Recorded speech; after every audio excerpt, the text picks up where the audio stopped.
Assalamualaikum warahmatullahi wabarakatuh. Welcome to my class. Itu mata kuliah bahasa Inggris 1 MKDU 4107. Kita pada kesempatan sesi kedua ini akan membahas mengenai phrases atau frasa.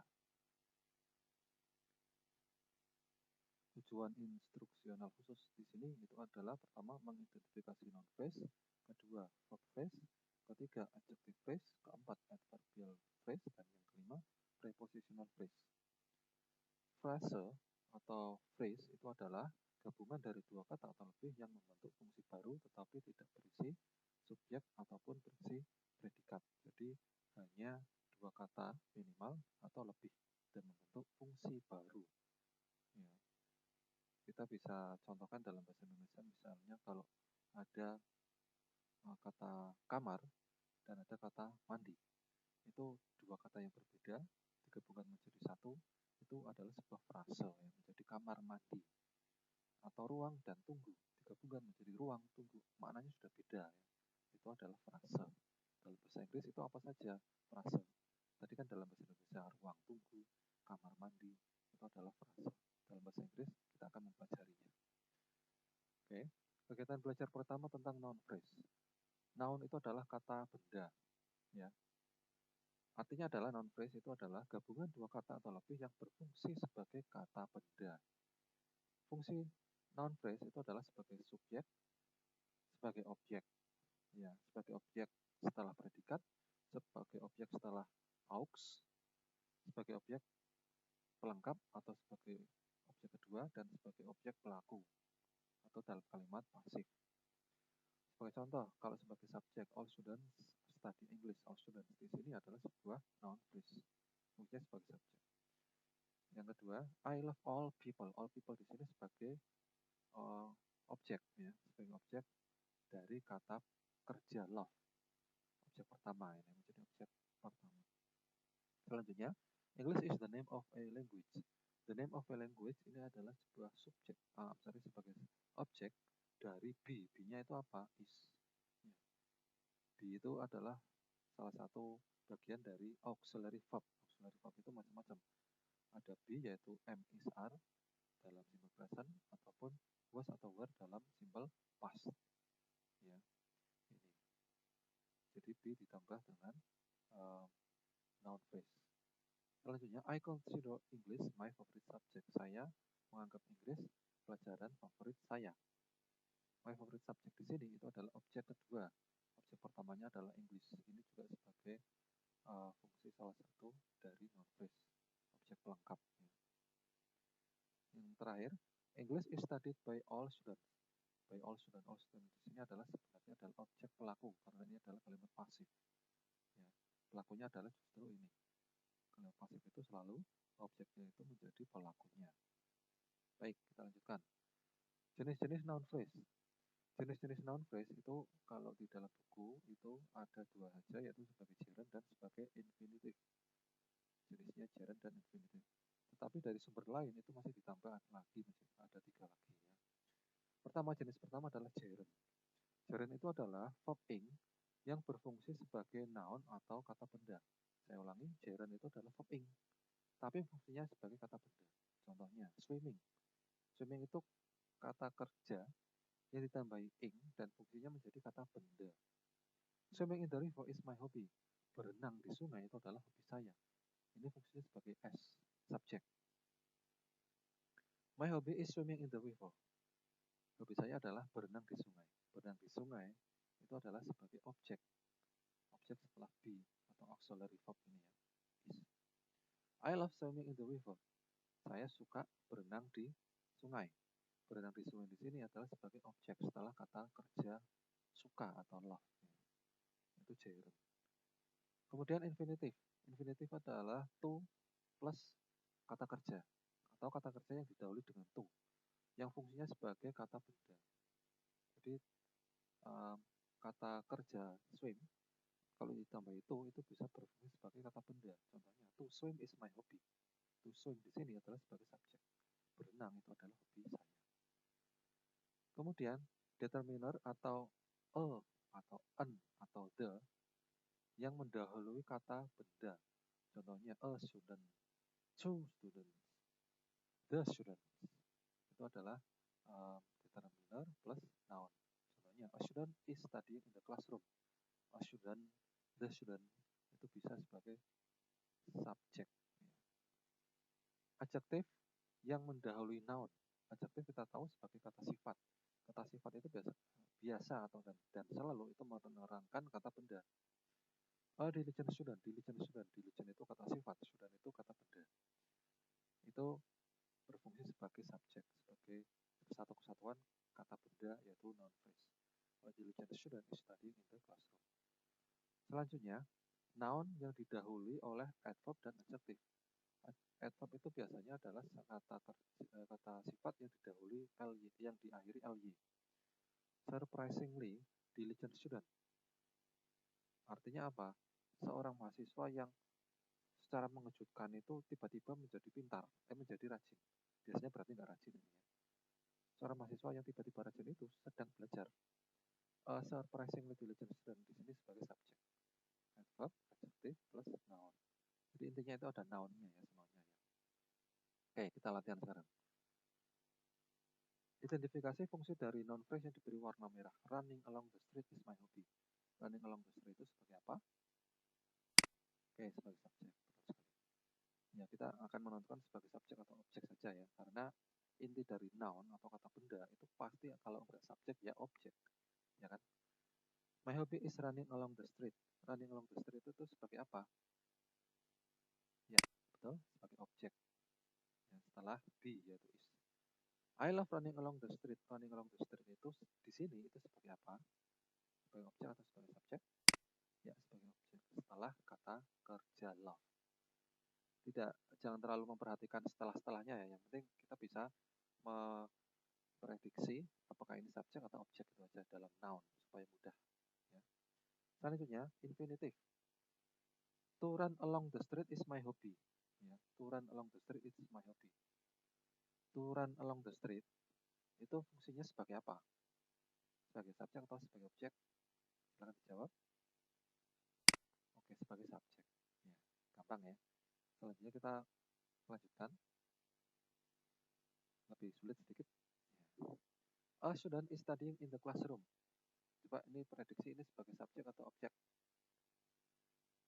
Oke, sebagai subjek. Ya. Silakan dijawab sebagai subjek atau objek saja supaya gampang. Ya.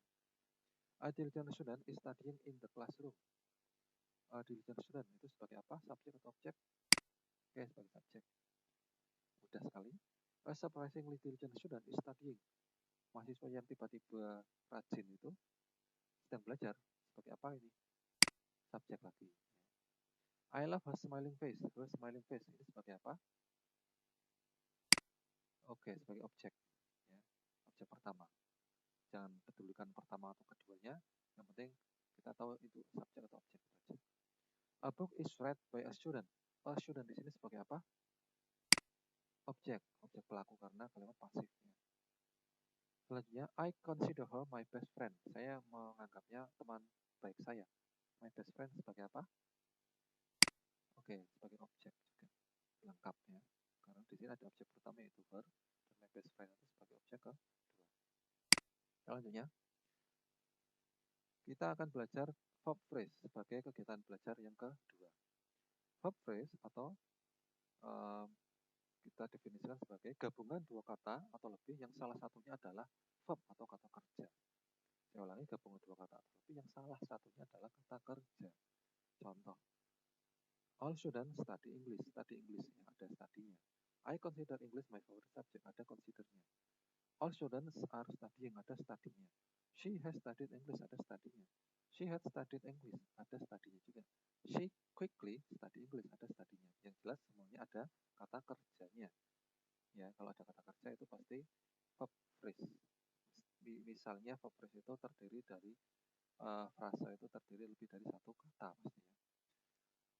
Ciri-ciri pertama itu adalah sebagai subjek verb plus objek pertama. Kita jangan terlalu fokus pada apa namanya 1, 2, 3-nya ya. Yang jelas kita fokus pada bahwa di sini itu ada verbnya ya. Ada verbnya itu tadi. Subjek verb satu. Ya, yang jelas kalau sudah kita lihat pola kalimatnya, jenis apa bentuk contoh kalimatnya, kita lihat contoh kalimatnya, kita pasti bisa pola kalimatnya ya. Jadi kita jangan terlalu memprediksi ini. Jelas kita patokannya adalah kalau yang namanya verb phrase itu pasti ada kata kerjanya itu aja. Ya. Contoh yang kedua, subjek verb objek pertama dan objek kedua. Di sini I consider English my favorite subject. English di sini sebagai objek pertama dan my favorite subject sebagai objek kedua. Kita jangan fokus pada itu, kita fokusnya pada considernya sebagai verbnya ya. Selanjutnya sebagai subjek plus auxiliary verb dan verb ing atau present participle. Ya, kita jangan melihat verb jangan melihat aux atau yang menyulitkan kita ya. Kita fokus pada kata kerjanya yaitu di sini study. Yang jelas ada studinya ditambah ing atau menjadi verb bentuk ketiga di sini tidak masalah. Yang jelas ada verbnya itu pasti itu adalah verb phrase ya. Are studying, I studied English. Kalau di sini adalah present participle ada ingnya. Kalau yang di sini itu adalah past participle ada verb ketiganya. Ya. Saya ulangi, di sini adalah ing, di sini verb ketiga. Ya. Selanjutnya ada juga yang berupa has atau had. Ya, yang kita fokuskan itu pada verb ketiga atau ingnya itu ya. Yang jelas ada verbnya. Yang selanjutnya itu ada di dalam sebuah verb phrase itu bisa juga didahului oleh sebuah adverb atau kata keterangan. Di sini quickly. Ya, jangan pedulikan quickly-nya, kita lihat kata kerjanya. Oke, gampang ya. Kalau kita fokus pada satu hal, itu saja. Supaya mempermudah. Selanjutnya kita lihat cek pemahaman. All children read comics. Nah, ini kita fokus pada verbnya ya. Read. Setelah read ada apa ini? Ada sebuah ya objek pastinya. Objek ya kan. Kita jangan peduli 1, 2, 3-nya, kita jawab objek-objek saja. Selanjutnya, I consider comics my favorite book. Kita lihat di sini ada verb dan di sini ada komik. Dan di sini ada my favorite book. Jadi my favorite book dan komik itu berurutan. Ya, sebagai apa dan apa? Ya, betul. Sebagai objek pertama dan sebagai objek kedua. All children are reading. Ada verb ing-nya. Kalau yang namanya verb ing, pasti di sini itu adalah ya verb ing, ya kan? Ya, betul sekali ada verb ing-nya. She has read comics. Yang jelas kalau di sini kita lihat ada read, di sini pasti ini adalah sebuah kata kerja. Kata kerjanya bentuk berapa? Jelas kalau sudah di depannya ada has atau had, maka pasti ini adalah verb bentuk ketiga. Ini adalah verb juga pasti ya, verb bentuk ketiga. Ya, betul sekali, verb bentuk ketiga. Selanjutnya, she had read comics before she ate.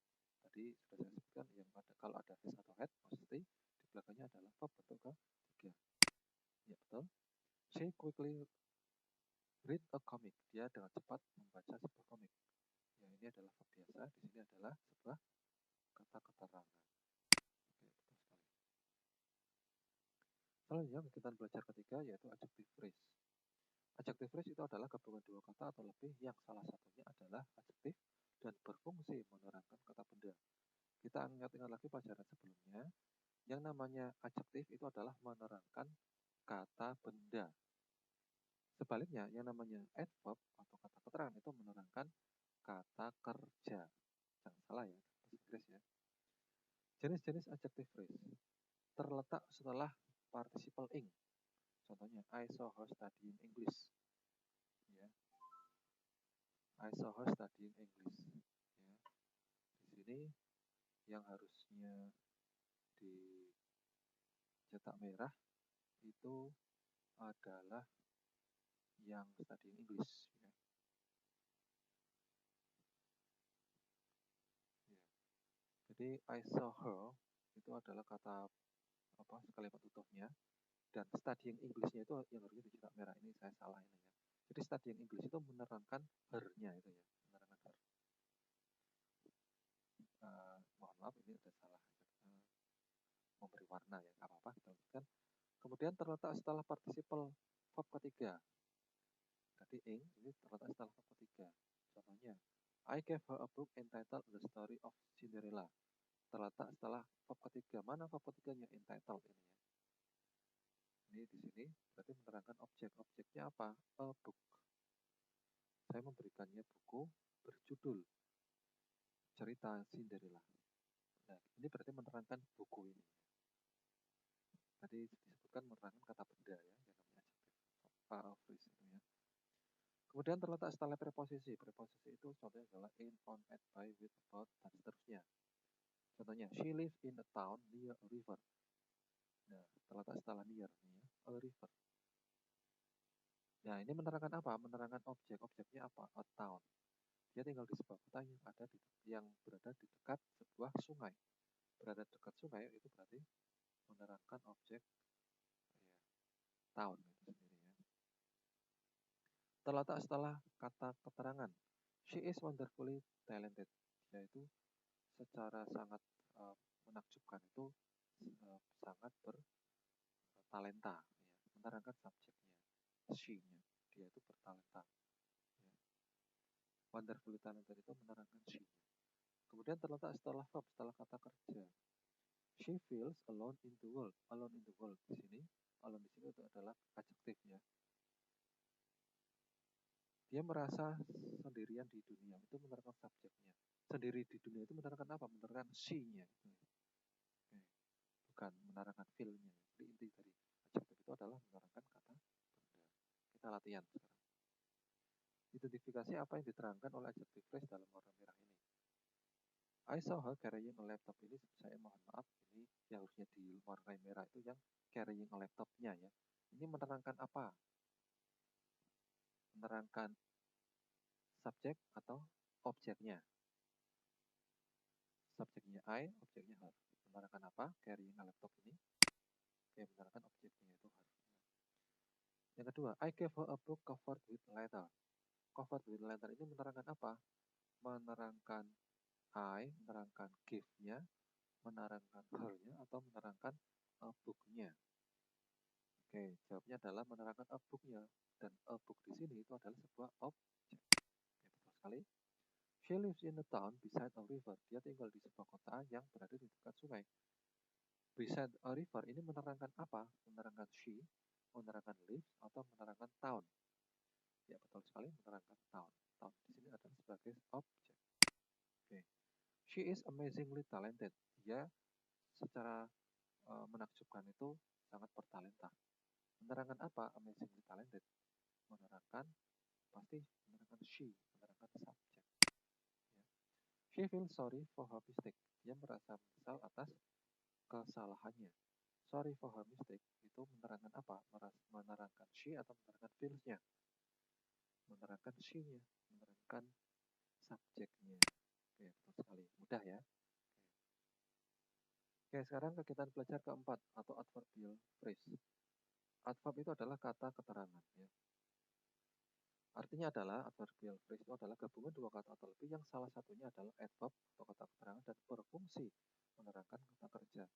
Tadi kalau yang namanya adjective itu menerangkan kata benda, kalau yang namanya adverb itu adalah menerangkan kata kerja. Jenis adverbial phrase, contohnya setelah preposisi in, on, at, by, dan lain sebagainya. The students study in a room. In a room di sini itu menerangkan verb, yaitu study. Ya. Para mahasiswa belajar di sebuah ruangan. Di sebuah ruangan itu menerangkan apa? Ya belajarnya itu. Ya. Setelah kata keterangan atau adverb, the students walk down the street. Para mahasiswa berjalan sepanjang jalan. Sepanjang jalan itu menerangkan apa? Ya menerangkan jalan itu. Menerangkan kata kerja jalan. Verb. Setelah intensifier to, ya, the students finish the homework too quickly. Para mahasiswa menyelesaikan PR terlalu cepat. Nah, terlalu cepat di sini menerangkan apa? Menerangkan kata kerja finish. Ya. Kita latihan sekarang. Identifikasi apa yang diterangkan oleh adverbial phrase yang ditulis merah ini. The students work in the basement. In the basement di sini menerangkan apa? Menerangkan the students-nya atau work-nya. Menerangkan work. Menerangkan verb-nya ya. The students run along the street. Para mahasiswa berlari sepanjang berjalan. Menerangkan apakah along the street di sini? Menerangkan the student-nya atau run-nya? Menerangkan run-nya atau kata kerjanya. The student submit the homework too late. Para mahasiswa mengumpulkan PR terlambat. Too late di sini menerangkan apa? Menerangkan the students-nya atau menerangkan submit-nya atau menerangkan homework-nya. Ya, betul sekali, menerangkan submit-nya atau kata kerjanya. Ya. Oke, mudah ya. Kita lanjutkan dengan kegiatan belajar yang terakhir, yaitu kegiatan belajar kelima atau prepositional phrase. Preposisi itu adalah kata depan. Kalau di dalam bahasa Indonesia itu contohnya adalah di, ke, dari, pada. Nah itu ya, pada, dari, itu adalah kata depan dari kalau di dalam bahasa Indonesia. Dalam bahasa Inggris, prepositional phrase itu contohnya itu adalah gabungan dua kata atau lebih yang salah satunya adalah preposisi dan berfungsi sebagai adjektif atau sebagai adverb. Saya ulangi ya. Yang namanya preposisi dalam bahasa Inggris itu adalah contohnya adalah in, on, at, ya. In, on, at, from, before, beside, under, dan lain sebagainya. Kata depan ya, preposisi itu ya. Prepositional phrase itu adalah gabungan dua kata atau lebih yang salah satunya adalah preposisi. Jadi ada dua kata yang salah satunya itu adalah preposisi. Dan fungsi kata yang terbentuk baru itu adalah sebagai adjektif, atau sebagai kata sifat, atau sebagai adverb, atau sebagai kata keterangan. Misalnya sebagai adjektif. Contoh, the students in the room are my friends. Para mahasiswa di dalam ruangan itu adalah teman-teman saya. Di sini, in the room itu menerangkan subjeknya, yaitu the students. Para mahasiswa yang di dalam ruangan itu. In the room itu menerangkan the students. Karena itu sebagai adjektif. Karena yang namanya adjektif itu adalah menerangkan kata benda. Sebagai adverb, we hang the painting on the wall. Kami menggantung lukisan di tembok. Di tembok di sini menerangkan apa? Menerangkan perilaku atau kata kerja menggantungnya itu. Menerangkan verbnya hang. Nah, itu adalah di sini ada preposisi in dan on. Ya. Kita latihan, mungkin terlihat susah ya, tapi kalau latihan kelihatan mudah nanti. Identifikasi apa yang diterangkan oleh prepositional phrase yang ditulis merah ini. The students in the house are my team. In the house di sini menerangkan apa? Ya, pastinya karena di sini ada the students, berarti menerangkan the students-nya. Dan the students itu adalah kata benda. Ya, menerangkan kata benda yaitu subjek di sini. Ya, subjek the students. We put the vase on the desk. Kami meletakkan vase di atas meja. Di atas meja ini menerangkan kata kerja atau menerangkan kata benda. Menerangkan kata benda V atau menerangkan kata kerja put. Tentu saja menerangkan kata kerja put. Ya. Menerangkan. Oke. Ini adalah prepositional phrase. Oke, semoga latihan-latihan dan materi kita itu jelas pada kesempatan kali ini. Dan kita akan sering-sering, kita harus sering membaca dalam bahasa Inggris agar kita makin paham atau makin terbiasa dengan pola-pola kalimat di dalam bahasa Inggris. Semoga penjelasan saya ini membantu dan mohon maaf kalau ada kesalahan. Terima kasih. Thank you very much and see you next time. Wassalamualaikum warahmatullahi wabarakatuh.